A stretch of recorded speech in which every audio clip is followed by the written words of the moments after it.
with a little bit of introduction to the AMP. I welcome you all to AMP Rep Talk.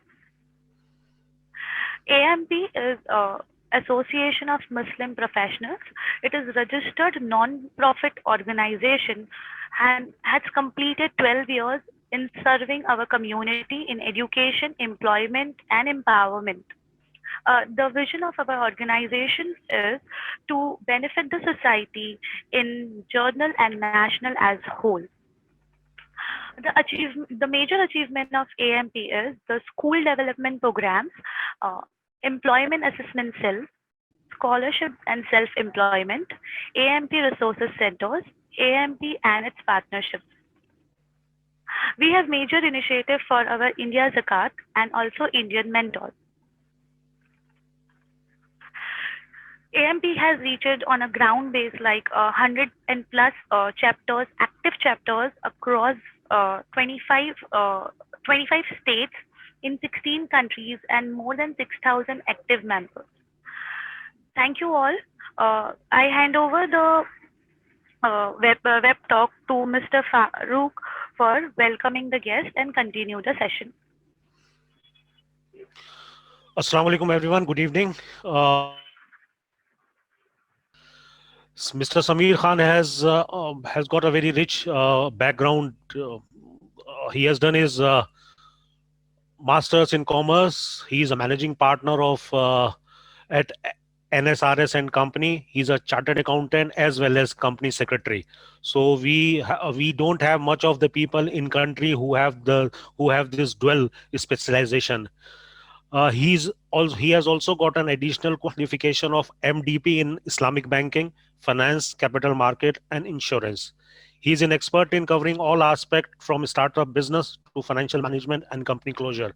He is highly skilled in researching issues and finding solutions and best alternative to tax issues and accounting related matters. He also researches on various topics and write article mainly on taxation, budget, and various other matter more often to the corporate client. It's a sheer pleasure to have you here, CA Samir Khan Saab. Now I hand over it to you for your presentation. Jazakallah. No. Thank you, Farooq bhai. I just start my presentation. Thank you for inviting me to give a talk on taxation and legal compliance and management and NGOs. Assalamu alaikum. As such, the legal and compliance management of NGO, many people think everybody knows NGO is a very good form of organization to provide community software welfare. As such, AMP is also one of a kind of an NGO which already registered in 4 of the countries: India, UK, US, and Australia. I think so. This is as per your presentation says. But what are the legal compliances? Why people, when they form organization, they're not able to perform the proper activities? Why they suffer problems? What are the things which need to be take care when we form an organization as an NGO? First, we have to understand what is an NGO. Basically, I will cover 3 parts: background, applicable laws, and compliances. Simple. What is background? As such, in India, the compliance of any NGO is not simple. Every state has different law. Even central government has different law. Maharashtra state government has different law. Gujarat state government has different law. And different provision, different definition is a major problem which NGO face in India. Background will go to the, as such, in Income Tax Act 1961, income tax defines charitable purpose. What is charitable purpose? Under Section 2, subsection 15. What is include relief for poor, education, yoga, medical relief, preservation of environment, monuments, place, objects, promotion of artistic, historic interest, advance of any other object of general public utility. All these are covered in charitable object. You can do anything, but you cannot do provided the advancement of any other object shall not be charitable, involve carrying of any nature of trade or business activity. You can do whatever you want, but you cannot do business. You cannot earn profit out of it. Whatever you can generate revenue, you can use it for the upliftment of particular thing. As such, they define the object, the charitable purpose. They have restricted what cannot be a charitable purpose. And public general utility, it could be anything. Even promoting of sports, can also be covered under charitable purpose. Okay.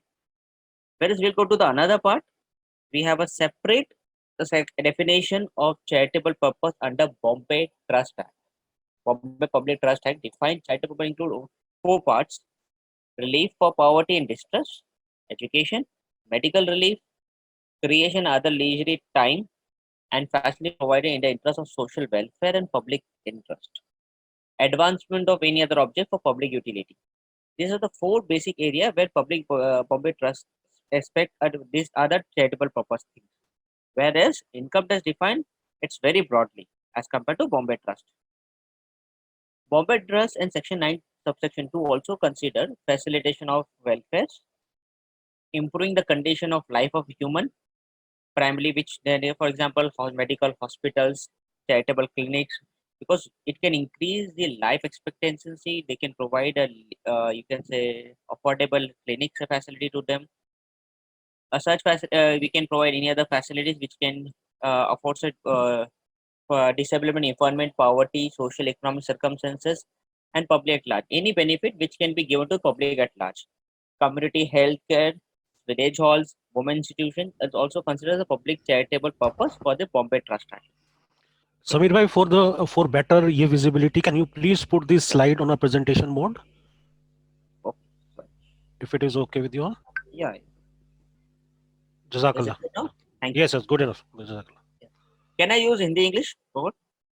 Will it be okay for everyone? Hello? Yes. Okay. Yes. Society can also trust can also form a register under Society Act 1860. Whereas I think so AMP is also registered under Society Registration 1860. This is a separate act. Income compliances, there are multiple different compliances. Charitable purpose could be different. Okay. इसमें भी charitable societies, military orphan fund, society for promotion of science, literature, and fine art can be formed for useful diffusion of useful knowledge, political education, maintenance library, foundation can also be formed. This is the second act where you can register your society as an NGO. First is Bombay Public Trust Act. Second is Society Act. Third is Companies Act 2013. Whereas before this, we have a Companies Act 1956. From 1st of April 2014, we have a Companies Act 2013.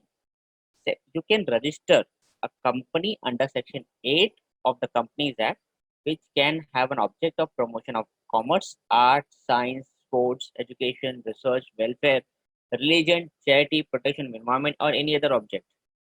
The intention of Section 8 is very simple. You can do whatever you want. You can generate revenue.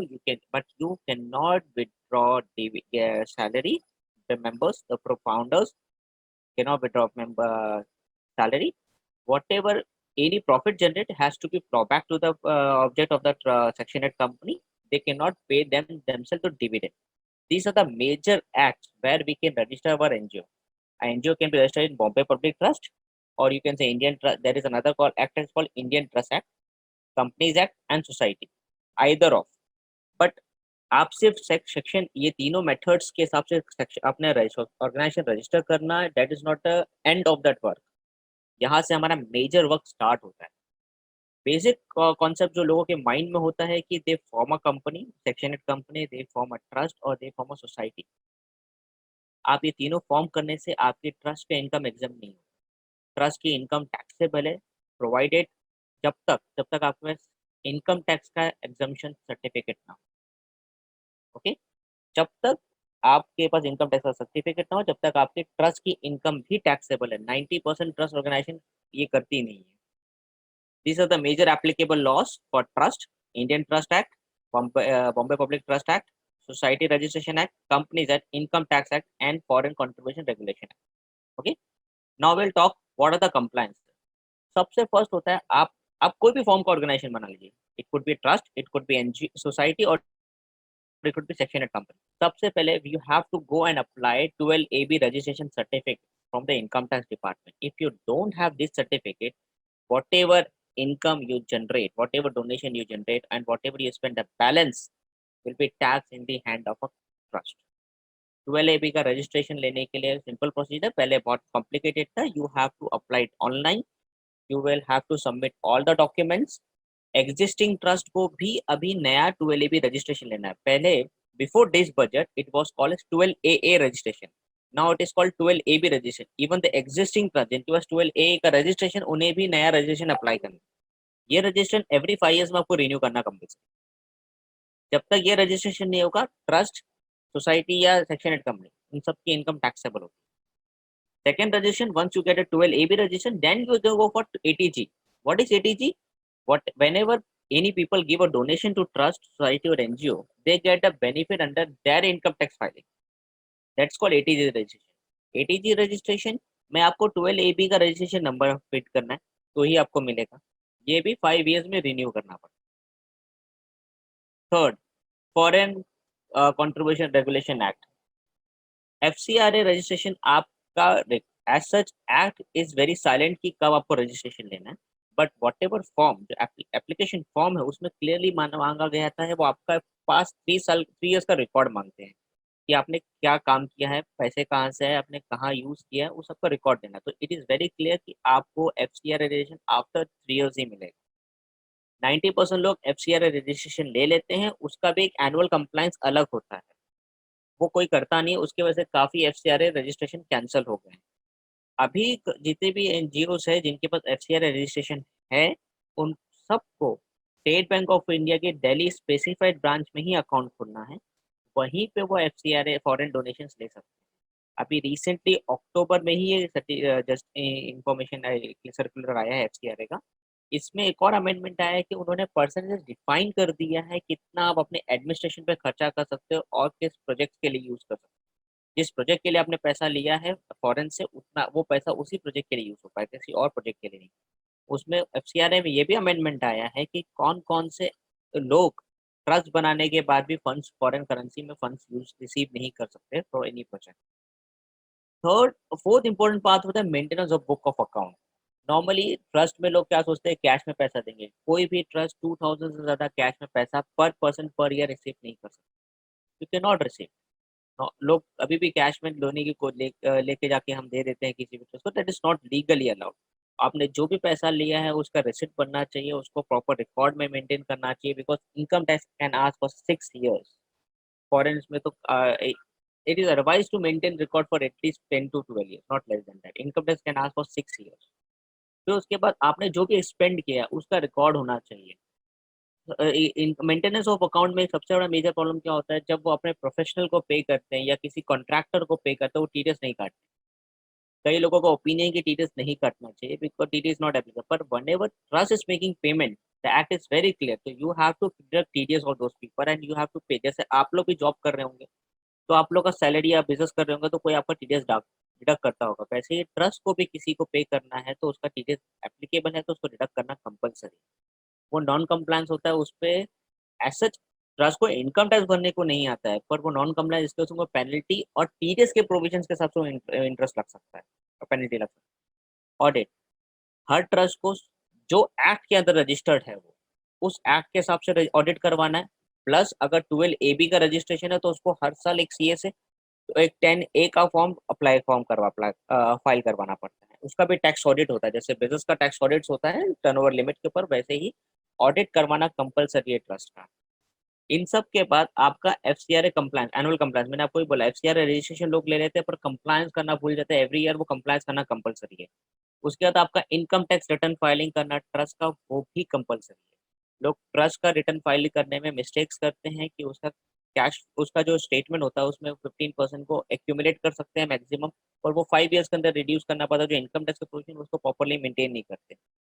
TDS, आपको अगर आप अपने trust में employ रखते हैं उसको salary पे करो, then you have to comply TDS। If you are making payment to contractors you have to deduct TDS।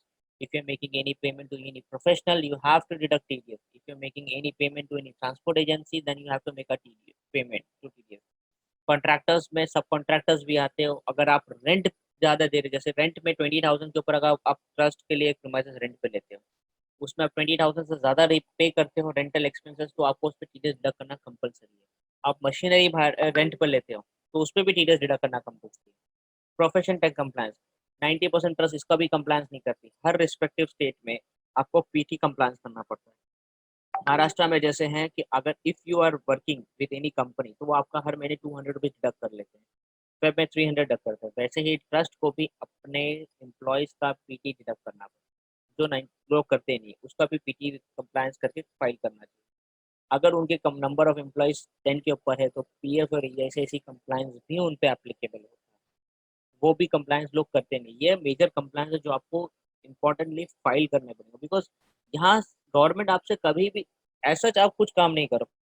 पर अभी कैसा है, last budget not Feb 2020 Feb 2019 में जो बजट आया था उसमें बहुत इंपॉर्टेंट अमेंडमेंट आया था इनकम टैक्स के अंदर ट्रस्ट से रिलेटेड। उन्होंने इसमें क्लियरली मेंशन किया था अगर आप किसी भी एक्ट को नॉन कंप्लायंस करते तो इनकम टैक्स ऑफिसर्स के पास पावर है कि वो आपका 12AB का रजिस्ट्रेशन कैंसिल कर।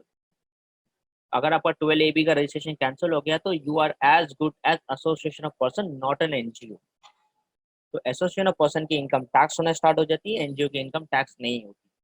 तो आपने अगर किसी भी एक्ट का नॉन कंप्लायंस किया तो आपका 12AB कैंसिल हो सकता है। अगर 12AB कैंसिल हो गया तो फिर आपको टैक्सेशन का प्रॉब्लम स्टार्ट होगा। Annual compliance as per respective act, आप अगर सोसाइटी ट्रस्ट में रजिस्टर करते हो तो आपको every year charity commissioner Maharashtra में आपको अपनी बैलेंस शीट सबमिट करनी पड़ती। Current year because of pandemic March 20 की ट्रस्ट की बैलेंस शीट आप 31 दिसंबर तक अपलोड कर सकते हो, जो एक्सटेंड हो गया। नॉर्मली इसकी डेट 30 सितंबर होती है, which I got extended 30th October, then 30th November, now 31st December.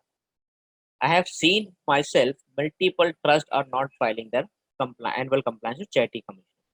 वैसे ही सोसाइटी में भी अपनी ट्रस्ट अपनी सोसाइटी की बैलेंस शीट आपको रजिस्टर ऑफ सोसाइटी के पास सबमिट करनी पड़ती एवरी ईयर कंप्लायंस।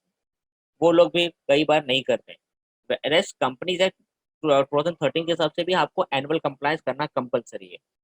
कंपनीज में लोग कर लेते हैं बिकॉज कैसा होता है कि बीइंग अ डायरेक्टर आपका रजिस्टर, आप अगर कंप्लायंस सेक्शन 8 कंपनी फॉर्म करते हो और उसका कंप्लायंस नहीं करते तो आप किसी और कंपनी में डायरेक्टर्स में डिबार की जा सकते हो, तो लोग उसका नॉर्मली कर लेते हैं। सबसे इजी फॉर्म करने में section 8 company, it will take around 30-35 days to form. You don't have to visit anywhere, everything can do online. First, section 8 company form करने में which organisation is better? Trust form करने में time लगता है, society form करने में time लगता है, फिजिकल विजिट करना पड़ता है। ट्रस्ट में आपको ये, सेक्शन 8 में आपको ये नहीं करना। ट्रस्ट में आपका रजिस्ट्रेशन आने के बाद then you have to separately apply for PAN card. In the same in case of society आपका सर्टिफिकेट ऑफ इनकॉर्पोरेशन आएगा, फिर आप पैन कार्ड के लिए अप्लाई करते हो। Where is in case of section 8 आपका सर्टिफिकेट इनकॉर्पोरेशन के साथ पैन कार्ड नंबर भी आ जाए, तो आपका वहाँ टाइम सेव होता है। अभी रिसेंटली बॉम्बे स्टॉक एक्सचेंज ने भी एक प्लेटफॉर्म लॉन्च किया है, वहां पे section 8 company can list themselves and generate fund for the project. आप सोसाइटी और ट्रस्ट हो गए तो अब पॉसिबल नहीं है, पर अगर आप सेक्शन 8 कंपनी फॉर्म करते हो तो that is an other option available, वहां से आप फंड रेज कर सकते हो प्रोजेक्ट्स के लिए, जो रिसेंटली नहीं होता। और अगर आपकी ये सारे जो कंप्लायंसेस अगर प्रॉपरली मेंटेन है तो you can go to the corporates. Corporates के पास सीएसआर फंडिंग अवेलेबल होता है, उनको अपने एनुअल रिपोर्ट्स में डिस्क्लोज करना पड़ता है कि 2% of their average profit of last 3 years they are donating to some, they are using for corporate social responsibility. If you are compliant, the corporate will give you a fund. If you are not compliant, no corporate will give you a fund. Amendment जो recent amendment आया था current budget में, I will talk to on that part. Sorry, all existing trusts who are registered have to reapply the registration. All existing जिसके पास 12AB है उन्हें भी reapply करना, और जिनके पास नहीं है they can apply a new registration. No power granted by principal commissioner to are granted to principal commissioner commissioner to condo delay. उनके पास कोई पावर नहीं है। नॉर्मली लोग डिले करते थे तो पेपर में जाके हम रिक्वेस्ट पहले कर लेते हैं, अभी सब ऑनलाइन है तो वो कॉन्डोनेशन का कोई पॉसिबल नहीं है कि आपसे गलती हो गई, डिले हो गया। जो भी रजिस्ट्रेशन आप लोगे it is valid only for 5 years। जो भी आप डॉक्यूमेंट सबमिट करोगे इस मंथ में अपने एप्लीकेशन विद इन 3 months उनको रिप्लाई देना। either they can give you multiple questions, if you are satisfied, if you give sufficient records and sufficient documents to them, whatever they ask, they have to give you registration within 3 months from the end of the month in which application has been made। आपको 12A B और 1023C का benefit नहीं मिलेगा। Normally लोग पहले क्या करते थे, 12A का भी AB का भी AA का भी बेनिफिट लेते थे, 1023C दो बेनिफिट इनकम टैक्स में अवेलेबल दोनों लेते हैं। अभी आपको आइदर ऑफ लेना पड़ेगा, और आपको अभी नए ट्रस्ट सेक्शन के हिसाब से काम करना है, सेक्शन 12AB के हिसाब से। जो भी नई ट्रस्ट बढ़ेगी, प्रोविजनल रजिस्ट्रेशन आप एप्लीकेशन करते ही आपको within 1 month provisional registration मिल जाएगा, फिर आपका within 3 month final registration आएगा। Okay, such whom the provisional registration be granted, final registration जिनको भी प्रोविजनल रजिस्ट्रेशन मिलेगा, न्यू एनजीओ को प्रोविजनल रजिस्ट्रेशन मिल जाएगा। और जिन आपको प्रोविजनल रजिस्ट्रेशन के विद इन 6 आपके अंदर 6 मंथ के अंदर आपको फाइनल रजिस्ट्रेशन अप्लाई करना पड़ेगा और अपना काम आप कर सकते हो। तो ये मेजर अमेंडमेंट रिसेंटली आया था।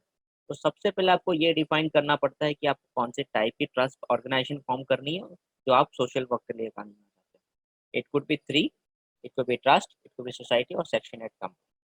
उसमें भी आपको वो रजिस्ट्रेशन करवाने के बाद आपको ये देखना है कि कौन सा आपको ज़्यादा ईजी है, आपको फंडिंग में होगा।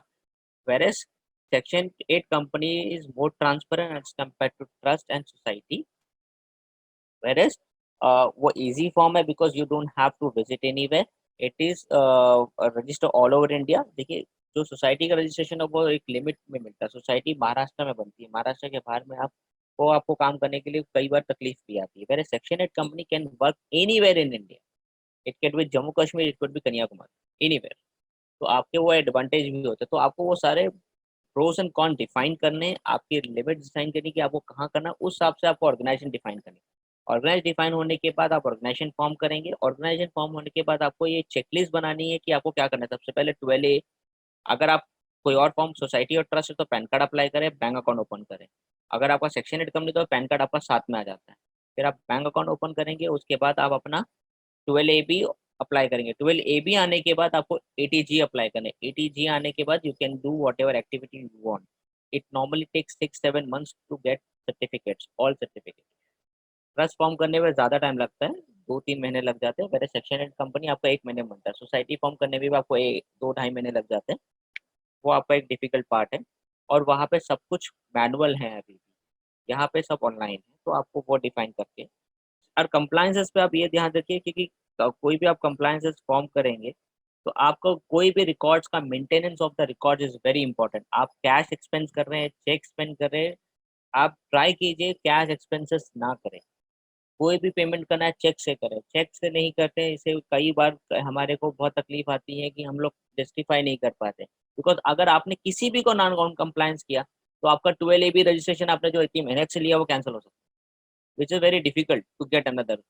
उनके पास पावर है। अभी रिसेंटली मैंने अपने एक ट्रस्ट में देखा है, मेरे उनका एक और ऑब्जेक्टिव था, वो ऑब्जेक्टिव के हिसाब से काम कर रहे थे और ट्रस्ट ने इनकम टैक्स ऑफिस ने उनके ऊपर नोटिस भेजा था स्क्रूटिनी का और स्क्रूटिनी में इनको टैक्स लगा दिया।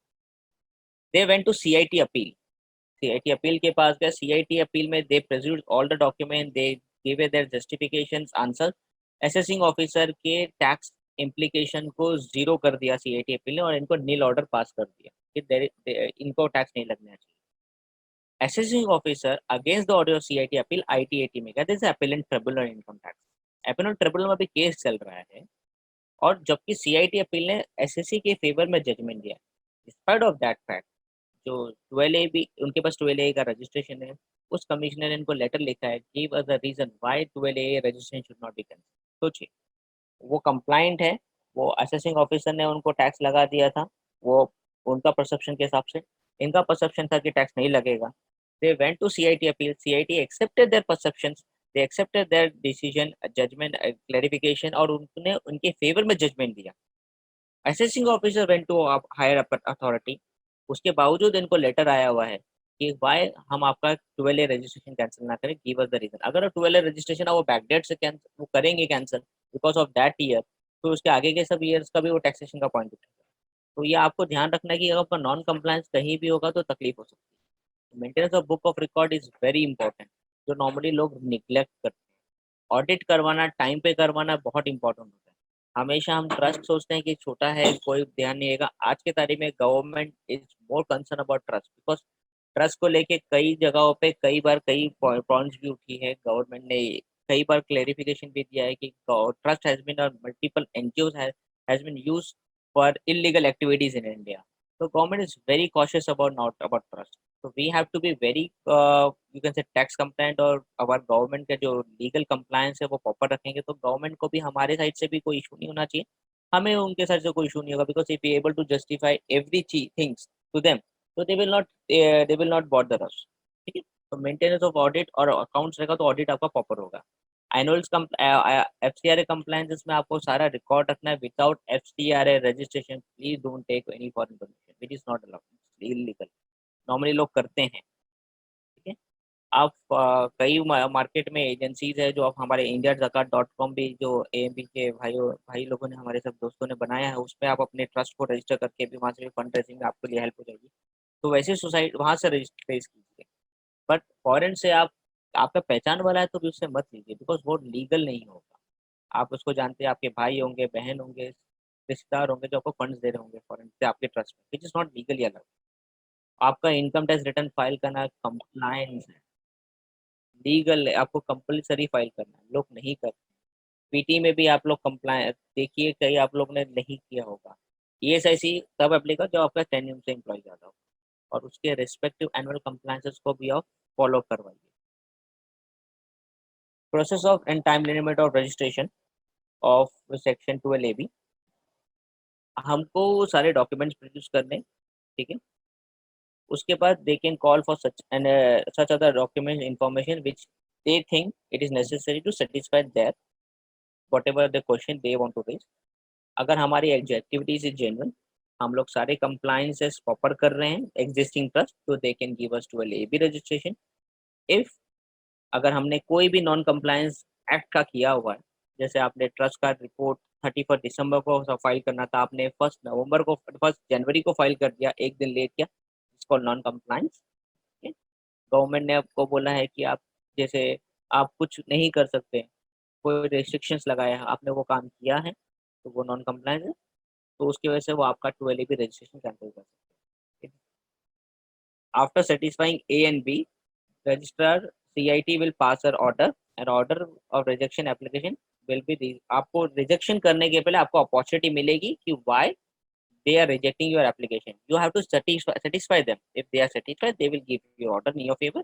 If not, they have a power by giving reasonable opportunity and reasons why they are not giving you 12AB registration.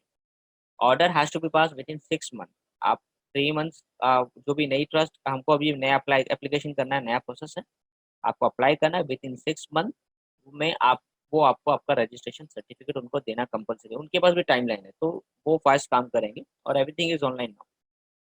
Thank you.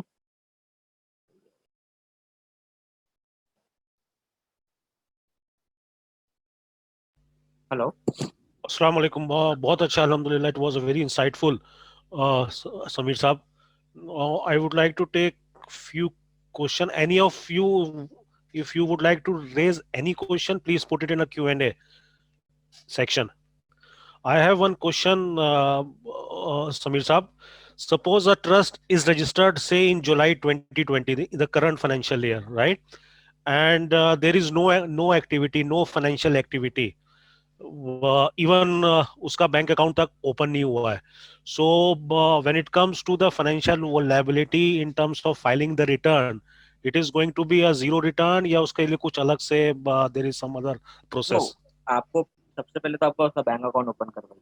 हाँ, बैंक अकाउंट भी ओपन नहीं हुआ है, फर्ज करें.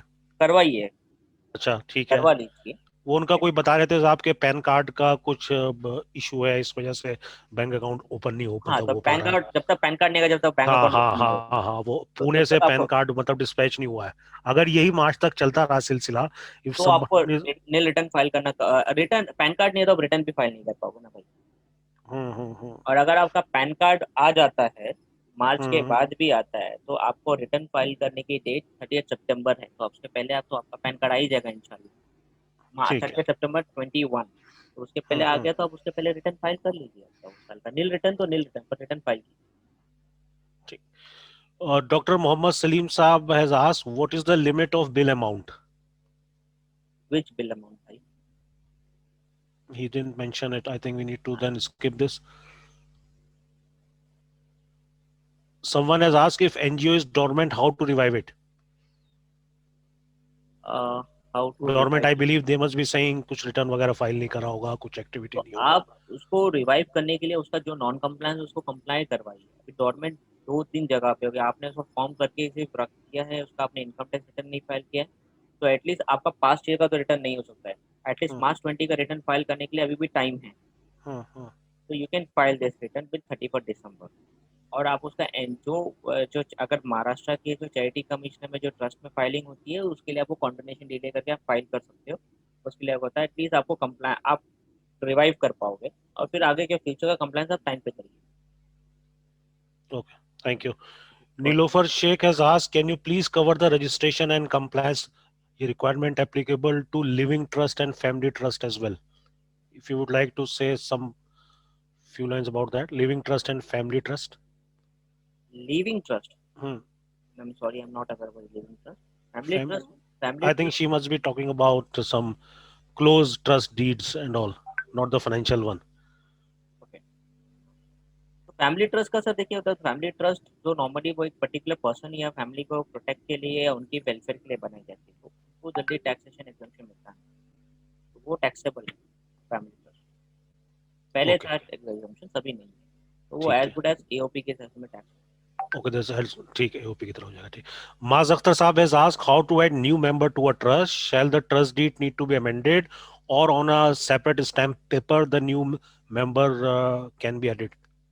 Trust deed has to be amended or the Okay. document has to be submitted to the respective concerned authorities from where you have registered your So there's gonna be a new trust deed, or there is some supplementary amended, amended. supplementary. Okay. Sub. Okay. ठीक है. ठीक है. Badar Salamat Saab has asked, what is Niti Aayog registration for? What is Niti the Aayog benefit? I registration think. is for getting a benefit for government grants. Without that, you will not get any government grant. Okay, it is those who are looking for a government grant, Government be it grant. central grant or state, both, or it is only for central government only? Both. Both. Because ठीक है. NITI Aayog registration आपको 12 AB ATG के documentation आपके पास 3 years का compliances के basis पे उनका form है पूरा। इट्स वेरी उसके बिग बाद ही फॉर्म, हो पाएगा. के बाद ही होता है। तो for नीति आयोग ये registration, that means there is 3 years vintage is needed, right? जी, आपको एवरी प्रोजेक्ट का आपको डिटेल वहाँ पे हाँ, मतलब ठीक है. वो ऐसा नहीं कि किसी ने 1 साल में रजिस्ट्रेशन करा के और अपना नीति आयोग वाला रजिस्ट्रेशन मिलेगा. That is not possible. ठीक है. मोहम्मद उसामा साहब has asked which type of registration would be needed good for a e-learning and edutech platform. it could be any, it could be society, it could be trust or section 8 company, whatever the way you want. There is no difference कि आप edutech ले रहे हो या कोई और method ले रहे हो, तो उसके लिए आप कोई अलग मेथड से फॉर्म करें। As a CA, what do you guide to people if someone comes to you, say they wanted to open some edutech platform and he leave it to you कि साहब आप बताइए आई कि मैं ऑलवेज इसको suggest कैसे. Go for section 8 company, sorry.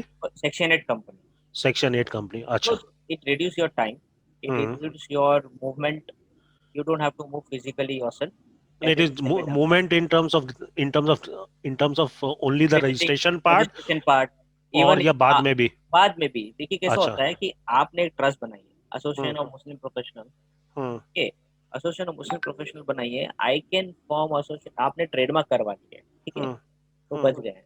अगर हम्म. आपके बाजू में एसोसिएशन ऑफ मुस्लिम प्रोफेशनल बना लूंगा तो मुझे इजीली बन जाएगा, एएमपी का मैं कुछ और फुल फॉर्म रख लूँ। हम्म. पहले सेक्शन 8 कंपनी में आपने एक बार ट्रस्ट बना ली, सेक्शन 8 कंपनी बनाई, तो पूरे इंडिया में वो नाम कोई और यूज नहीं कर पाए। आपने कई बार देखा होगा कि आपको एक ही नाम की ट्रस्ट मुंबई में भी दिखेगी, वो ट्रस्ट दिल्ली में भी दिखेगी, सही कह रहे हैं आप. बट आपको सेक्शन 8 कंपनी पूरे इंडिया में वो नाम की कहीं और नहीं दिखेगी। सही सही तो सही, आपका बिल्कुल वो जो सही. ब्रांडिंग आप मेहनत कर रहे हो वो आप यूज कर पाओगे।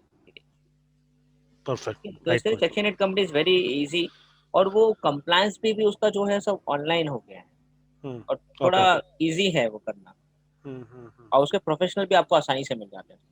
Okay. And if somebody you would like to transfer, say, from trust to Section 8 company, then what is the conversion process? Is not allowed, Conversion is not. Acha, conversion one is need not to. Possible, has to Oh, form a new company, acha. Conversion is not possible.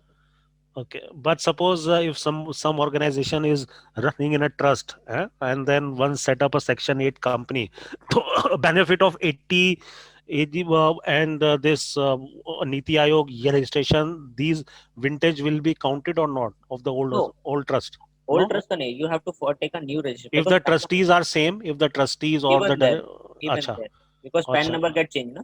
They don't acha, recognize the trust, they recognize the PAN number. okay, okay. Everything is changed. PAN number change, you are a different person. ठीक है. Maulana Mastan Saab has got the same question. The best way to run a school or educational Normally, institution. as in present scenario, many Hmm. people are forming section at company for education. Hmm. Hmm. Hmm. Okay, whereas in previous people used to form trust majority. Hmm. Now the trend has changed. People are forming section. Hmm. Wonderful. Syed Ahmed Saab has asked, do you have a list of consultancy services who can help in registration or and provide the outsourced servicing of being complement? I believe you can contact Samir Saab offline ye later about the registration part. Second part, I am not sure. Bill amount for TDS. हाँ, bill amount for TDS. It is totally depend. अब वो कौन सा nature का expense है. Salary है तो जिस तरह सैलरी का स्लैब रेट के हिसाब से टीडीएस डिडक्ट होगा. प्रोफेशनल है तो 30,000 per annum. Per annum rent है 30,000 per annum. per annum. If Okay. you are paying to any Mhm. lawyer, CA, Right. engineer, more than the consultant to more than 30,000 in per annum, Hmm. तो 10% deduct होगा. Okay. ये normal. अभी वो 31 मार्च तक 25% का rebate वहाँ पे भी दिया हुआ है because of pandemic. Hmm. Okay. Rent के लिए 20,000 पर मंथ. 2,40,000 पर एनम से ज्यादा है तो which is effectively 20,000 per month. कि अगर आप ज्यादा रेंट पे करें तो आपको टीडीएस डिडक्ट करना. Okay. चाहे रेसिडेंस आप प्रीमाइसेस ले रहे हो या मशीन ले रहे हो. आपने एक हॉस्पिटल बनाया और वहां से आपने कुछ इक्विपमेंट्स रेंट पे लेकर आए Hmm. और उसका आप रेंट पे करते हो तो भी Hmm. टीडीएस तक होगा. Hmm. Rent Okay. पे लैंड के पे 10% है, मशीनरी पे 2% है. कॉन्ट्रैक्टर में डिफेंड करना पड़ेगा. कॉन्ट्रैक्टर कौन है, इंडिविजुअल है कि पार्टनरशिप है कि कंपनी. इंडिविजुअल है तो 1%, पार्टनरशिप है कंपनी है तो 2%. Okay. तो वो सब डिपेंड करता है कौन सा नेचर ऑफ एक्सपेंसेस में मल्टीपल एक्सपेंस के ऊपर. So, Saab, there is a question from Facebook that if somebody wish to kind of wind off the trust within the same financial year, suppose अप्रैल में बनाया, नवंबर में उसको खत्म कर रहे हैं और इस बीच में ना कोई पैन कार्ड है ना कोई बैंक अकाउंट आया, तो उसके बारे में आपका क्या मतलब, तो हाउ आप टू गो उसको अबाउट इट? उसका क्लोजर डेट बना के आप उससे कंप्लायंस में सबमिट कर. जब पैन कार्ड नहीं है तो इनकम टैक्स वाला will not will ask you anything about that. ठीक बिकॉज़ है. Income tax don't get no you without that your PAN card. Okay. Okay. पहले उसका क्लोजर करवा दीजिएगा. ठीक है. ठीक है. Majid Hussain Siddiqui Saab has asked, can husband and wife be a member in NGO under society as 80-60? I Yes, think they can. They they can, can. huh? There is no Uh, restriction. and if there are two, three trustees, they all can be from the same family, right? There is Same no. family, can be from Sti- different family, can be from different state. hmm. Amjad Khan Bhai has asked, what is the compliance one need to follow for an NGO registration as a society? And can you show some light on how to register a society in Maharashtra? I think you have explained during your presentation a bit. Yes. Still, अगर आपको इनको दो लफ्ज कुछ एक दो line में बताना चाहें. देखिए, आप एनजीओ सोसाइटी रजिस्टर करते हैं तो सोसाइटी एक्ट के साथ आपका ऑडिट एप्लीकेबल है, वो आपको कंप्लायंस करना है. आपको इनकम टैक्स कंप्लायंस करना है. इनकम टैक्स में दो पार्ट है, इनकम टैक्स रिटर्न और टीडीएस कंप्लायंस, वो देखना है. आपके पास एम्प्लॉय तो पीटी और लेबर लॉ आपको एप्लीकेबल होगा, वो कंप्लायंस करना है. और ईयरली आपको सोसाइटी का डॉक्यूमेंट्स भी जाके सोसाइटी रजिस्टर ऑफ सोसाइटी में सबमिट करना पड़ता है, वहाँ आपको सबमिट करना पड़ेगा. Registration of society, sir sorry मैंने कभी पर्सनली सोसाइटी किया नहीं है तो I can not comment on that part. Where Maharashtra में रजिस्टर करना है तो महासागर की वेबसाइट है, वहाँ पे सारी सोसाइटी रजिस्टर होती है. और हर सिटी डिस्ट्रिक्ट का उनका रजिस्ट्रार ऑफ तालुका का रजिस्ट्रार ऑफ सोसाइटी होता है, वहाँ पे जाके आपको सब डॉक्यूमेंटेशन करना है. ठीक है. तो लोकल एसडीएम्स वगैरह या उस तरह उनके जी उनके जी जी ऑफिसेस में. जी. ठीक है. मैंने पर्सनली वसीम किया नहीं तो आई कैन नॉट कमेंट. ठीक है. Wasim Fateh Sahab want to know ATG registration for existing society, please explain कैसे वो करेंगे. सर सबसे पहले आपको देखना कि आपका 12AB लेना पड़ेगा. अगर आप एग्जिस्टिंग सोसाइटी हो तो आपको पहले 12AB रजिस्ट्रेशन लेना पड़ेगा. 12AB आने के बाद ही आपको एटीजी. अगर आपका 12AB है then you have to apply for ATG registration. उसका एक फॉर्म होता है, you have to fill that form, submit to the income tax department. They will call for the documentation. You have to submit those documentation. They can call the trustees on society members also for any clarification. Once they are satisfied with the documents, they can give you ATG. It normally takes 4 to 6 months. 4 to 6 months. 6 months. Okay. Salman Bhai has asked that whether a 1-year-old NGO trust can be eligible for 2AB and ATG registration. Yes, they have to apply for that. Okay, but he has simultaneously asked, what if they don't have a bank account? First I don't think. हाँ No, first because bank details वहाँ पे income tax department पूछ सकता है, तो you have to open a bank account. Bank account होना जरूरी है, ठीक How है। much is needed to open a bank account? How much Nilofer is Nilofer Sheikh Saiba has, I think she has rephrased her question, living trust wala. Living trust, when the individual is alive, all assets are transferred to the trust instead of leaving a will. no sir, no idea. I'm not expert in that. Okay, thank you. I'm sorry. I have to say that. Can someone change the address of a trust by himself, or one need to report it to some government authority, appropriate authority for the नहीं, same? himself will it be easy? इनका question थोड़ा मैं think तो मेरे हिसाब से ये सलमान अहमद भाई का. Hmm. Can he be do by himself or he has to hire any professional for that? You can do it. You have to do the whatever the documentation is required to them. उसका एक separate form होगा. You have to fill that form. आपको amendment inform करना पड़ेगा. That can be easily done. शुक्रिया। सलमान भाई के अगला सवाल है, what is the charges fees for 12 AB government charge, वो चार्जेस? गवर्नमेंट चार्जेस नहीं होता सर उसमें. गवर्नमेंट चार्जेस कुछ नहीं होता। वंडरफुल। गवर्नमेंट चार्जेस कुछ. We are a section 8 NGO, please throw some light on adding members to it and employees. Badar Salamat भाई पूछता है। Adding a member, you can add a member by, आपका कौन सा टाइप का सेक्शन 8 में दो टाइप होता है, विद कैपिटल विदाउट कैपिटल. आप कौन से होगा? With capital then you have to issue a shares to them. Without capital तो नहीं, you can add a member by adding a the list. Okay, amendment आपको आरओसी के कंप्लायंस के form submit करके आप उसको ऐड कर सकते हैं.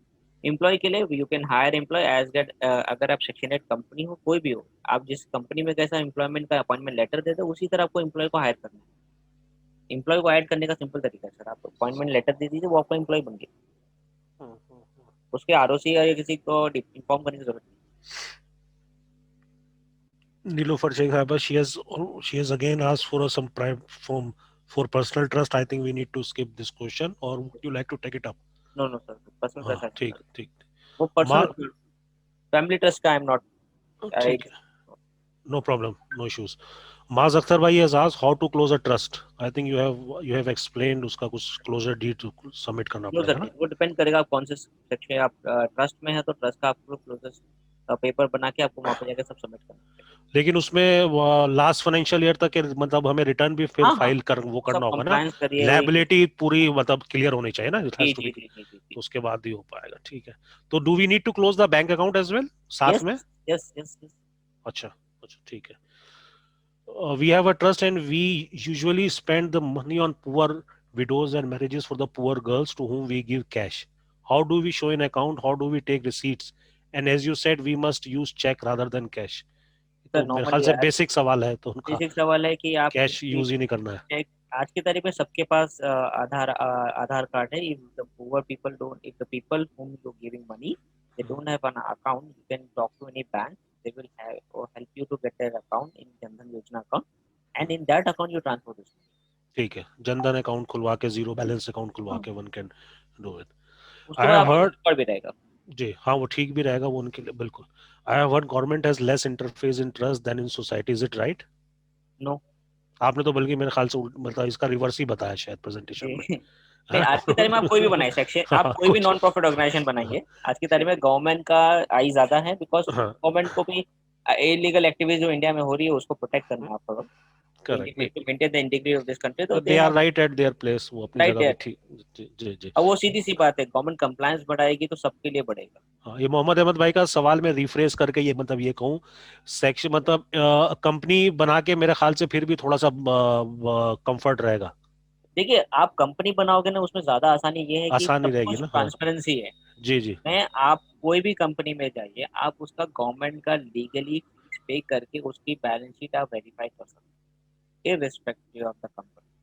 ठीक ठीक, if it is thank you. Registered in the company का, बट सेक्शन बदल 8 और प्रॉफिट मेकिंग, राइट। वेरेस तो वो ट्रांसपेरेंसी ज्यादा रहेगा तो लोग उसमें गड़बड़ कम करते हैं. बिल्कुल। Badar Salamat bhai asked that do we necessarily need an auditor to look after compliance, or we ourselves can manage? I think that will be based on the scale, मेरे ख्याल से समीर साहब, है ना? Right right. और audit अगर applicable है तो आप लोग को ऑडिटर तो हायर करना ही पड़ेगा. जी और auditor sign, how could you sign a balance file uh. So उसमें वो क्लॉज वही टर्नओवर का अपना वही सेम ही क्लॉज रहता है इसमें भी? नहीं नहीं सर, वो डिपेंड करता है. अभी 12 AB है हम्म, अगर, तो आपको इनकम टैक्स में तो ऑडिट कंपलसरी लग जाता है. ठीक है। ठीक है. फिर ट्रस्ट में भी आपको वैसे भी ऑडिट लगता है, सोसाइटी वाला भी आपसे ऑडिट मांगते हैं, सेक्शन 8 कंपनी में भी ऑडिट मांगता है, तो आपको ऑडिटर लगना ही वाला है सर। ऐसा कोई अच्छा, प्रोविजन नहीं जो आपसे सीए से बच नहीं सकते ना, सीए की शरण में आना ही पड़ेगा। चले, wonderful. Ajaz bhai has asked, my question is not clear to the topic, but I want to know how we can approach for a project for a local NGOs from big organization like UNICEF, etc. What is the, yeah, what is the I think procedure? फिर I Farooq think ये भाई तो ये CSR वाला part है ये। नहीं, I think तो फारूक भाई ये क्वेश्चन का जवाब तो मेरे हिसाब से आप लोग ही देंगे तो ज्यादा बेटर है, बिकॉज जी, मैं वही कह रहा हूँ, उन्होंने, मैंने भी आप बोलते बोलते ही पढ़ा सवाल, ये तो CSR रिलेटेड है, that will take it separately. Nilofer Sheikh Sahab has asked, what is the cost of setting up a guest trust? Totally depend करता है हम्म, आप कहाँ से कहाँ बनवा रहे ठीक। हो दिल्ली में कौन तो सा I type think of- it is 1000 only, 1000 वो rupees I think we have registered, किसी का कराया था, it is, so it will be based on the local हाँ डिपार्टमेंट, जो भी जुरिडिक्शंस होगा, jurisdiction बट से। It won't be more than 1000 और 2000 at best, right? Government charges तो कम ही होता है सर, बाकी तो प्रोफेशनल फीस ही होती नहीं, वो रजिस्ट्रेशन वगैरह का मतलब स्टैम्प फीस वगैरह के है। हाँ हाँ चार्जेस होते हैं, government fees I include the stamp charges. I think it is not going to be okay. more than 2000 अगर आप सेक्शन with 8 the stamp, हाँ। If you go for section 8 company registration with capital of form करते हैं ना sir, हम्म, तो आपको government charges एक 10K तक आएगा, और right, विदाउट कैपिटल आप फॉर्म करने जाते हो तो एक 15 16K तक आता है, ज़्यादा नहीं है। वो हम्म, नंबर ऑफ मेंबर्स भी डिपेंड करता है, अगर नंबर ऑफ मेंबर थोड़े बढ़ जाते हैं तो उसमें कॉस्ट बढ़ जाता है। ठीक ठीक है, है, मिनिमम इससे स्टार्ट होता है, बाकी तो सामने वाला प्रोफेशनल है तो उसका फीस वो लेगा, तो वो तो डिपेंड करेगा कौन सा प्रोफेशनल। Correct, correct. माजिद भाई has asked the same question, husband wife can be a member, तो ये इसका जवाब आप दे ही चुके हैं, yes they can. आसिफ साहब has asked, can section 8 company do used for business, मतलब बिजनेस भी कर सकती है, आई थिंक ये तो फिर, देखिए, आप बिजनेस करोगे तो जो बिजनेस की इनकम हो वो इनकम टैक्स के हिसाब से टैक्स, हम्म, उसमें उन्होंने सेक्शन इनकम टैक्स में बहुत क्लियर लिखा है, you can do what ever you want, but आप फंड रेज करके आप एग्जांपल ले लीजिए, आपने वुमेन्स का एनजीओ बनाया, वुमेन्स की अपलिफ्टमेंट के लिए उनको स्विंग मशीन ला के दी, उनसे आपने कपड़े सिलवाए और कपड़े आप बेचने गए, तो जो पैसा आया अब आपने उनके फर्दरनेस के लिए यूज किया तो वो टैक्स नहीं होगा, पर आपने उससे पैसा बना के प्रॉफिट कमाने के लिए चले गए तो आपको टैक्सेशन लगना शुरू हो जाएगा, हम्म, इनकम टैक्स का पॉइंट है, बिजनेस हो गया तो टैक्स हो जाएगा।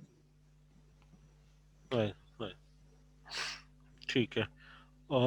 Usama Siddiqui साहब has asked, can we register section 8 company ourselves, or we need to have professional help professional from है you? तो बस Professional आपको help is needed, बस ठीक है, उसमें सीए और सीएस का साइन, आइदर ऑफ का साइन कंपलसरी। ठीक है, ठीक है। अच्छा, इसमें जो भी कोई सेक्शन 8 की कंपनी बनाएंगे, do we need to have the ITRs of the company director, जो भी उसमें ट्रस्टीज नो होंगे, वो चाहिए ना, just the KYC will do, KYC, basic KYC, basic KYC, ठीक बेसिक है। KYC. PAN Chand card Mohammad Aadhaar Sheikh, card, PAN card Aadhaar card is compulsory document, उसके अलावा आपका एक आईडी प्रूफ है डेस्टिनेशन। ठीक है। Chan Mohammed Sheikh Saab has asked, I registered my NGO 5 years back in society registration. I received NGO certificate, but I did nothing, no account, no activities, no any document submitted. May I start it now, and should I register? You तो can इनको तो, start it that only because आपके पास 5 years का existence है, पुराना trust है तो आपको एग्जिस्टेंस का बेनिफिट भी मिल सकता है फ्यूचर में कभी किसी के पास। लेकिन समीर साहब, इसमें ये बताएं मेरे को, जो उनके सवाल से महसूस हो रहा है, इन्होंने लिखा कोई अकाउंट, कोई एक्टिविटी नहीं, तो मेरे ख्याल से रिटर्न भी 5 साल से फाइल नहीं करा होगा, तो एक वो लायबिलिटी रहेगी 5 साल की बैक डेट की, या नहीं, कैसे करेंगे फिर उसको? देखिए, हमारे पास अगर पुराना रिटर्न नहीं है तो हमारे पास तो रिकॉर्ड है ना कि हमारा बैंक अकाउंट, हम्म, बेटर है कि हम मार्च 20 का रिटर्न फाइल करके आगे का तो कंप्लायंस स्टार्ट करें, उसको ट्रस्ट को कंटिन्यू करें। आप न्यू हम्म, रजिस्ट्रेशन करने जाओ, न्यू रजिस्ट्रेशन का कॉस्ट आएगा, इसको क्लोज करने का कॉस्ट आएगा, हम्म, हम्म, पूछेंगे ना भाई आपने रिटर्न क्यों नहीं फाइल किया, आपने कंप्लायंस क्यों नहीं किया। ओके, तो स्क्रूटनी वगैरह में तो नहीं केस चले जाते इस तरह के जिसमें गैप आता है, मतलब व्हाट नहीं, इज द पॉसिबिलिटी? देखिए अगर वो स्क्रूटिनी नहीं था तो आज की तारीख में इतना नहीं आता, पूरे इंडिया में हार्डली 40-45,000 50,000 के आसपास scrutiny ओके, पूरे ओके, इंडिया में। और so they you are are you, considered with a big, they are ठीक नॉट है, for a small thing. So you are suggesting Chand Mohammad sahab that he should continue with the old registration, old, हाँ, और या फिर अपना, अगर आपको नया नया फॉर्म करना है तो ओल्ड को क्लोज करवा दीजिए। अच्छा ठीक है, ओल्ड को क्लोज करना पड़ेगा। अगर इस केस में इनके पास पैन कार्ड है और पैन कार्ड वो नहीं है पुराने का, दोनों केसेस में क्या डिफरेंस होगा ये और पैन बता दीजिए। कार्ड है तो फिर आपको, अगर आप देखिए, अगर पैन कार्ड नहीं है तो आप सोसाइटी में जाके सोसाइटी क्लोज करो। ठीक ठीक है, है, ठीक है अगर जैसे पैन कार्ड नहीं है तो closure is the best option, right. अगर पैन कार्ड है तो फिर आपको क्लोजर करोगे, पैन कार्ड भी सरेंडर करना पड़ेगा, ठीक इनकम है, टैक्स को तो इन्फॉर्म करो क्लोजर। उस केस में फिर continuation would be a better option. Continuous is always a better option. Continuation is always a better option. Wonderful. Interest, अच्छा सवाल था इनका। जावेद साहब has asked, I want to register my Indian Islamic for women but planned in future for both boys and girls with medical field, which is the best way to register? I think वो तो आपने जवाब दे ही दिया, company मेरे ख्याल से बेहतर रहेगी। From where we should file return, online or through CA? CA are the best person। अगर आप मेरा समीर भाई मैं सही बोल रहा हूँ? सर देखिए, अभी कोरोना पेंडेमिक चल रहा है, आप अपना इलाज हम्म खुद कर सकते हैं, डॉक्टर के पास हम्म सिंपल है। आप प्रोफेशनल की हेल्प अपनी हेल्प के लिए ले रहे हो, फाइनेंशियल राइट, लाइबिलिटी आपकी खुद हो जाएगी अगर प्रोफेशनल हेल्प नहीं हो। ठीक है, ठीक ठीक ठीक। It's always better you take a professional. जी, इसीलिए मैंने आपके सवाल का जवाब खुद दे दिया, थोड़ा सा एक्स्ट्रा वो बढ़ के गलती जी जी जी। कर। If a NGO has a different branches doing different activities, how to register the umbrella and branches in one? देखिए, आपके डिफरेंट ब्रांचेस है तब भी पैन कार्ड तो एक ही है, आपके डिफरेंट ब्रांच के डिफरेंट बैंक अकाउंट हो सकते हैं। जब रिटर्न फाइल होगा तो सारा अकाउंट कंसोलिडेट होकर रिटर्न ठीक है, ठीक है। इनकम टैक्स बैलेंस शीट बनेगी।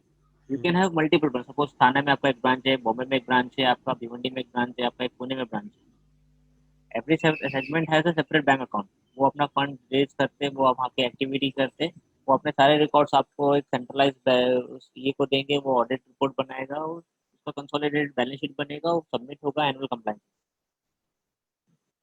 okay। How to decide salaries of employees if any person register by himself and work full time? Should he or she any salary? If then what is the basis? अगर आप समझ पाए question को तो जवाब दे दीजिए मेरे तो। How to day salary of employ, sir वो तो हम्म डिपेंड करता है कौन से लेवल का एम्प्लॉय है, वो क्या कर रहा है।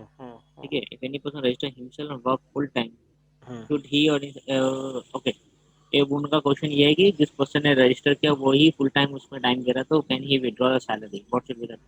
Sir hmm as such trustees withdraw नहीं कर सकते, हम्म, लीगली अलाउड नहीं ठीक है।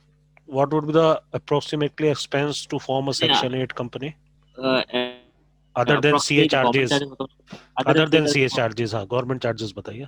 चार्जेस तो मैंने आपको बता दिया, 10K के आसपास अगर with capital, without capital 15-16K के आसपास आएगा। Okay 10,000 depending upon number of person, अगर नंबर ऑफ पर्सन ज्यादा होंगे, बिकॉज जितने नंबर ऑफ पर्सन बढ़ेंगे उतने नंबर ऑफ डीएसीज बढ़ जाएंगे, डिजिटल अच्छा सिग्नेचर। ओके ओके अगर अभी 2 लोगों से स्टार्ट करो तो 2 लोग का डीएसी लगेगा, 5 लोग से स्टार्ट करो तो 5 लोग का डीएसी सिग्नेचर लगेगा। ओके ओके तो वो जितने नंबर ऑफ पर्सन को, तो अप्रोक्सीमेटली आप मिनिमम 10 पकड़ लीजिए, बाकी नंबर ऑफ पर्सन पे डिपेंड करता है with capital.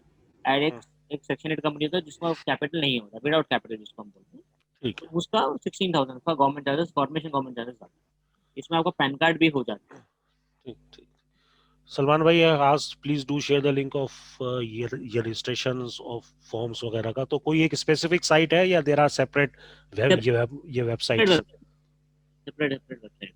Different different websites है, तो आई थिंक वो आपसे वो लेके then we will send to all registered जिन्होंने अटेंडीज हैं उनको भेज देंगे। एनजीओ का नेम चेंज करने का क्या प्रोसेस है? अगर चेंज होता है तो ओल्ड एनजीओ का 12 एबी और 80G के लिए क्या फिर से अप्लाई करना पड़ेगा? देखिए, एनजीओ आप जो है, आप जिस टाइप ऑफ ऑर्गेनाइजेशन रजिस्टर्ड है उसके अथॉरिटी से आपको अप्रूवल लेके नाम चेंज करना है। आप ट्रस्ट है तो आपको चैरिटी कमीशन, सोसाइटी तो रजिस्टर्ड सोसाइटी, और कंपनी है तो कंपनी एक्ट के हिसाब से। आपका जब नेम चेंज होगा तो आपका पैन कार्ड चेंज होगा, पैन कार्ड चेंज होगा तो आपको जाके इनकम टैक्स को इन्फॉर्म करना पड़ेगा, ऑटोमेटिकली वो 12 और वो कंटिन्यू हो जाएगा। पैन नंबर वही रहेगा, सिर्फ नाम चेंज होता है। ओके और आपका 12 और 80 आपके पैन से रिलेटेड, नाम से ओके। नहीं। फहीम नजीब साहब पूछ रहे हैं कि I I am planning to open a medical relief fund for those opting for alternate medicine integrated medicines as there are no insurance scheme for alternative medicine. Can I open a trust for the same name under my company name मेरे ख्याल से कहना चाह रहे हैं कि अगर उनकी जो ऑर्गेनाइजेशन का नाम है उसी के नाम से अगर ट्रस्ट खोलें अलग से आप कर सकते हो, रिलायंस कर इंडिया, सकते। Reliance industries, Reliance foundation. ठीक है, ठीक। बदर भाई has asked interesting question, any insight of fundraising? अब ये भी खैर हमारी तरफ वाला पार्ट ज्यादा है, सीएसआर वाला। अब आप इसमें फंड रेज करते हुए एनजीओस किस बात का ध्यान वो रखें, ये एक बता दीजिए आप। सर फंड रेज करते हुए एनजीओ जितना कंप्लाइंट रहेगा उतना वो ज्यादा अच्छा क्या रहेगा। बेसिक 2-3 पॉइंट अगर आप इसको टच करें। बेसिक आपका जितने भी कंप्लायंस है, देखिए आप किसी का भी फंड लेने जा रहे हो तो पहले आप बताइए कि आपने क्या एक्टिविटीज की है, क्या क्वांटम पे की है, और आप कितने रेगुलरली गवर्नमेंट कंप्लायंस को फॉलो करें। अगर तीनों में से कोई भी लैकिंग हो तो कोई भी फंड नहीं आएगा। ठीक है, ये तो हो गया जो फंड लेने जा रहा है एनजीओ।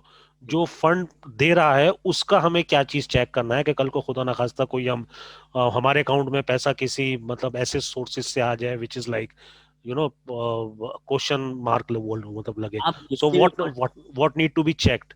या अगर bank account to bank account आया है तो वो उसमें फिर हमारी रिस्पॉन्सिबिलिटी खत्म हो जाती है नहीं आप इससे। जिससे भी पैसा लीजिए आप उसको ट्रेसेबल रखिए। एग्जाम्पल लीजिए, हमको वो बंदे का नाम और एड्रेस पता ना कि जो हमारा पैसा दिया है, चाहे वो हम्म, ऑनलाइन ट्रांसफर किया, अच्छा। तो उसका पैन कार्ड और आधार कार्ड का कॉपी आप लीजिए, उसका हम्म, डॉक्यूमेंट फॉर्म भरवा के लीजिए कि हु इज फंडिंग अस। हम्म, और फिर बेसिक केवाईसी डॉक्यूमेंट उसका होना चाहिए कि भैया कोई कौन। अमाउंट का कुछ अमाउंट का आप इसमें डायरेक्शन वो देंगे कि इस अमाउंट के बाद तो रखना ही चाहिए, या मैं तो बोलूंगा आप 1 रुपया भी ले तो ले सकती है। 1 रुपए का भी है? क्योंकि वो तो अगर कल को कोई अगर बात रहती है तो एक हाँ, रुपए का फ्रॉड होता है या फिर 10 लाख का वो पेनल्टी शायद, या जुर्म जो है वो सेम ही काउंट होगा, है ना। तो we should be in a position to answer to the government agency कि राइट, हाँ राइट। डॉक्यूमेंट भाई कहाँ से पैसा है। ठीक है। मस्तान साहब पूछते हैं, if NGO running more than one school, each school need separate bank account और can be managed with the NGO account only. Sir normally जो जितने भी स्कूल्स रन करते हैं वो सेपरेट बैंक अकाउंट रखते हैं। ठीक है। वो इवन सेम स्कूल एक ही लोकेशन पे अगर स्कूल होगा तो भी वहाँ पे वो प्राइमरी और सेकेंडरी का अलग अलग अकाउंट रखते हैं फॉर देयर ओन अंडरस्टैंडिंग कि कौन से सेगमेंट में कितना फंड आ रहा है और कितनी सैलरी जा रही है और क्या पैसा। और गवर्नमेंट क्राइटेरिया भी आरटी एक्ट होने के बाद अलग अलग हो जाता है एक क्लास के जी बाद। जी so they do keep a record जी ऑडिट पर्पज से कि 8th 9th के बाद अलग हो जाएगा, है ना। जी जी। तो वो Okay. सेपरेटली अकाउंट ही रखते हैं और वो तो क्लब होगा तो सारा क्लब। ठीक है। Any organization process The last question I have is from Saeed Ahmed Bhai. If an organization has a process of elections every 2 years and every 2 years the trustee changes, so how to remove the old trustees and add the new one in NGO? Sir आपको amendment supplementary deed बना के register और trust में अच्छा, उसका कोई time limit रहता है कि इतने टाइम में करना ही 30 कितने दिन में होता 30 days। है? Within 30 days of the election, right? Yes। Okay, okay. Within 30 days of the election. Alhamdulillah, we have taken, I think, more than 40-50 questions. It was all wonderful. 43 question. हाँ, 43 क्वेश्चन। 40। अच्छा, आपने, अरे चार्टर्ड अकाउंटेंट है, आपने पूरा track रखा हुआ है। मैंने 2-3 इसमें इस स्किप तरह है करे हैं। सर। 2-3 में आपको ये कॉम्प्लीमेंट दिए वो दिया था, इसलिए मैंने हटा दिया उसको, आपने उन्हें भी जोड़ लिया। नहीं मैंने तो ऊपर माश- काउंट जो लिखा है वही क्वेश्चन। चले, माशाल्लाह। It was wonderful one, and I don't think there is any more question from our audience. So, वैसे फंड रेजिंग के बारे में this is what I have, मुझे जो पता चला है मार्केट में जो हमें पता चलता है जी। कि corporates are looking for good NGO who can fund, तो वो अपना सीएसआर फंड दे सकते हैं। अभी तो फिलहाल पेंडेमिक की वजह से आई डोंट थिंक सो किसी का फंड्स बचा होगा, but in future if you are having a good project, you have a good trust compliant trust, you can approach corporates, they will give you want to contribute to society। जो corporates का जो है आपके personal sense में, corporates are comfortable giving fund to companies जिन्होंने बनाई हुई हैं, सोसाइटीज या ट्रस्ट, किस में कंफर्टेबल ज्यादा रहता है? देखिए वो उनके लिए अगर सेक्शन 8 कंपनी रहता है तो क्या वो आपके बाद भी जाके वो रिसर्च कर सकते हैं, आसान उनके लिए हो जाता है कि वो थर्ड पार्टी से, क्योंकि गवर्नमेंट वेबसाइट पे डेटा अवेलेबल है, हाँ, ट्रांसपेरेंसी अप फ्रंट बिल्कुल मिल ट्रांसपेरेंसी जाए। अवेलेबल। मेरे सोसाइटी और ट्रस्ट में वो देते हैं, ऐसा नहीं है कि वो नहीं देंगे, पर वो दे देते हैं, पर उसमें क्या होंगे उतनी ट्रांसपेरेंसी में तो थोड़ा रिलेक्टेंस थोड़ा आएगा ही कहीं ना कहीं। Right. Whereas इंडिया में देखिए more than 7,000 के आसपास प्राइवेट लिस्टेड कंपनी और हर हम्म। लिस्टेड कंपनी को CSR फंडिंग करती है। हम्म, हम्म, हम्म। अब सोचिए कितना बड़ा मार्केट अवेलेबल है फंड करने के लिए प्रोजेक्ट के ठीक, लिए। ठीक, ठीक। चलिए समीर भाई, बहुत बहुत शुक्रिया। It was quite wonderful and inspiring, और काफ़ी चीज़ें सीखने को हम लोगों को इसमें मिली, और आपने माशाल्लाह बड़े अच्छे तरीके से सब सवालों के जवाब दिए, और मुझे भी गुंजाइश नहीं रही, आपने माशाल्लाह बड़ा क्विकली सबको के मुझे कोई सवाल स्किप नहीं करना पड़ा। और now I hand over to Firoz भाई फॉर द फॉर्मल क्लोजर, और दुआ आप करवाएं फिरोज भाई। जी, अस्सलाम वालेकुम वरहमतुल्लाह। Am I audible? Yes भाई। Okay, जज़ाकल्लाह। अऊज़ु बिल्लाहि मिनश शैतानिर रजीम। बिस्मिल्लाहिर रहमानिर रहीम। रब्बना आतिना फिद दुनिया हसना व फिल आखिरति हसना व किना अज़ाबन नार। रब्बना ला तुज़िग़ क़ुलूबना बअद इज़ हदैतना व हब लना मिन लदुनका रहमा इन्नका अंतल वह्हाब। रब्बि जल्नी मुक़ीमिस सलाति व मिन ज़ुर्रियती रब्बना तक़ब्बल दुआ। रब्बना इग़फ़िर ली व लिवालिदैया व लिलमुमिनीना यौमा यक़ूमुल हिसाब। रब्बना ला तजलना फितनतल लिल क़ौमिज़ ज़ालिमीन वनज्जिना बिरहमतिका मिनल क़ौमिल काफ़िरीन। सुब्हान रब्बिका रब्बिल इज़्ज़ति अम्मा यसिफ़ून व सलामुन अलल मुरसलीन वल्हम्दुलिल्लाहि रब्बिल आलमीन। Sadaqallahul Azim. Razak bhai has joined the panel. He would like to add something to the audience.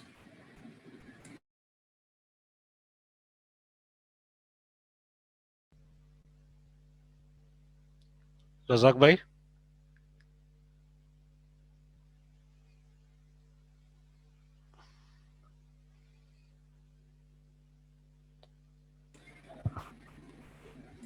Razzaq भाई, can you here? I think कुछ नेटवर्क इशू है उनका। Sure. Once again, I would like to thanks each one of you to join, or especially Samir Khan साहब, and we would invite you again. बहुत सारी learning आज आपने दी. Let us settle it, and inshallah we'll have you here once again, inshallah soon. और सब साथियों का एक बार फिर से शुक्रिया, and we at AMP will keep on organizing such interesting and educative webinar for our family, or for our AMP family and our NGOs partner, or other people as well. So look forward to have you again sometime soon, inshallah. Jazakallah. Shukriya.